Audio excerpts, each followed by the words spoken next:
Let's tackle a really big question today. In a world that's just brimming with thousands of different beliefs, is it even possible to use logic, just pure reason, to figure out which path, if any, is the right one?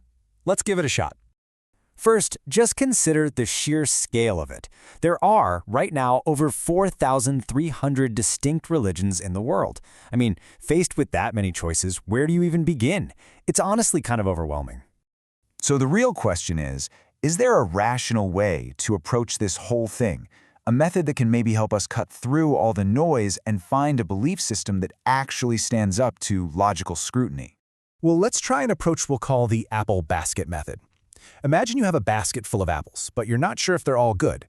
Instead of checking every single apple one by one, you do something simpler. You just tip the whole basket out. You empty it completely. Then, you only put back the apples that you can see are good, the ones that pass your test. We're going to do the exact same thing with beliefs. Start with a clean slate and only accept what passes a series of logical tests. So here's our game plan, our roadmap. We're going to move step by step through a few logical filters. First, we'll look at the idea of a creator, then a manual, then a teacher. And after that, we'll apply one final test to whatever's left to see if we can arrive at a truly logical conclusion. Okay, let's dive in with our very first, and you could say most fundamental filter. We're going to start by asking a simple question. Does the universe we see all around us point to the existence of a creator? Just think about a cow for a second. It eats grass, which is pretty simple stuff, but its body turns that grass into milk, this incredibly complex and nutritious liquid that it has no idea how to make. The milk itself seems to contain a level of design and intelligence that the cow just doesn't possess. And it's the same thing with a bee, right? A tiny bee creates honey, this amazing substance that has healing properties and minerals that are good for us, but the bee doesn't know anything about human biology or medicine. Again, the final product seems way more intelligent than the one who made it. And this one really brings it home. You take a simple, tasteless seed, you bury it in dark soil, and it grows into this huge, complex tree. And that tree produces hundreds of individual fruits, each with its own specific taste, its own scent, its own color, all perfectly designed to appeal to our senses. How? You know, this line of thinking leads to a pretty clear principle. For any effect you see, there has to be a cause that was powerful and knowledgeable enough to produce it. So from this perspective, the cow, the bee, the tree, they're not the real doers. They're more like curtains, and behind them, logic points to a single, powerful, and intelligent creator making it all happen.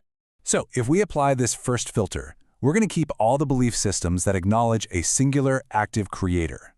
That means we're going to, for now, set aside systems like atheism, agnosticism, and some Eastern religions that don't have this concept at their core. This leaves us with theistic religions to move on to our next test. All right, let's move on to our second filter. Now that we've established the logic for a creator, the next logical question seems to be this. Would an all-knowing, all-powerful creator make us and then just leave us here with no instructions? Think about it like this. When you get a new phone, the manufacturer, who obviously knows that phone inside and out, always includes a user manual, right? It's just logical. It's good sense.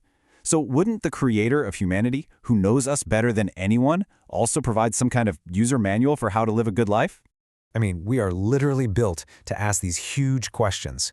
Who am I? What's my purpose here? It would be kind of strange, wouldn't it, for a creator to give us the brains and the deep curiosity to ask these questions, but then provide no way to find the answers. So logically, our search should now narrow to religions that claim to have a revealed book of guidance. So, applying this second filter, the manual filter, we'll set aside beliefs that don't have a central, revealed holy book from the creator, like deism or Shintoism. This really narrows our focus down now to just those religions that are based on a divine text. So now we're at our third and final filter. We have a creator and we have a manual from that creator. But let me ask you this. Is a book, all by itself, ever really enough? Think about any classroom you've ever been in. You get a textbook, sure, it's full of knowledge, but you also get a teacher. Why? Because you need someone to explain it, to demonstrate it, to answer your questions, and really bring that text to life. A holy book is no different. It contains the guidance, but logically, it would also require a teacher, a prophet, to actually show people how to live that guidance. So, for our third filter, we're looking for religions that have this specific model, a tradition of prophets sent by the creator to teach a divine book. Now, while lots of religions have wise teachers or enlightened figures, this particular framework, successive prophets with holy books, narrows our search down quite a bit, leaving just a few major world religions left in our basket. Okay, this is it. We've reached the final stage of our logical inquiry. After applying our three filters, the creator, the manual, and the teacher, we're left with just a handful of major contenders. So now, we need to find the one final test that can distinguish between them.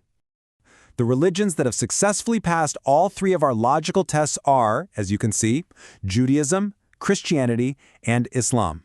All three of them believe in one creator, they all have a revealed holy book, and they all have a line of prophets sent as teachers. Their core foundations really do align with our logical framework. So, what's the difference? Well, here's the absolute crucial point. Islam fully recognizes the prophets of Judaism and Christianity, people like Moses and Jesus. But Judaism and Christianity do not recognize the prophet of Islam, Muhammad, peace be upon him. This makes his claim the one critical point of difference. If his claim to be the final messenger is authentic, then logically it would complete that chain of prophets. So how do we test his authenticity? Well, a good place to start is his motive. The most powerful leaders of his time came to him and offered him anything he wanted, immense wealth, status, power, if he would just stop preaching his message. And this was his famous reply. That doesn't sound like a man who was in it for himself, does it? It points to a deep, powerful commitment to a mission he felt was bigger than any worldly reward. And when you look at the historical accounts of his life, the argument for his character is pretty compelling. For 40 years, long before his mission started, he lived among his people and was known by everyone, friend and foe alike, as Al-Amin, which means the trustworthy. Even his biggest enemies admitted they couldn't find a flaw in his personal integrity. He went through extreme poverty, persecution, even assassination attempts for this message, and yet he refused every offer to take the easy way out. The argument is simple. A person with this level of character, who sacrifices everything and gains nothing worldly, is very likely telling the truth. Okay, let's take a step back and pull all the threads of our investigation together. We started with thousands of options, we applied a series of rational filters, and then we ran a final test of authenticity. So where has this logical journey taken us? If you follow this specific line of reasoning from start to finish, the conclusion it leads to is this. The creator is Allah, the manual for life is the Quran, and the final teacher sent to demonstrate that manual is the Prophet Muhammad, peace be upon him. And so we come back to our original question. Out of more than 4,300 religions, why Islam? Well, according to the logical framework we've just explored together, the answer is because it's the one that consistently aligns with each of our rational tests. The evidence for a creator, the logical need for a manual, and the historical proof of an authentic final teacher.